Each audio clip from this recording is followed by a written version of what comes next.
الحمدللہ الحمدللہ رب العالمین والصلاة والسلام علی سید المرسلین اما بعد فاعوذ باللہ من الشیطان الرجیم بسم اللہ الرحمن الرحیم۔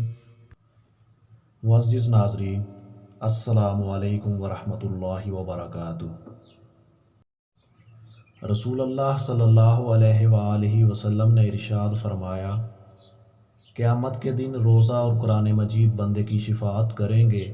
روزہ کہے گا، اے میرے رب، میں نے اس کو دن بھر کھانے پینے اور خواہشات سے روکے رکھا، تو اس کے حق میں میری شفاعت قبول فرما۔ اور قرآن مجید کہے گا، اے میرے رب، میں نے اسے رات کو سونے سے روکے رکھا، تو اس کے حق میں میری شفاعت قبول فرما۔ پس دونوں کی شفاعت قبول کر لی جائے گی۔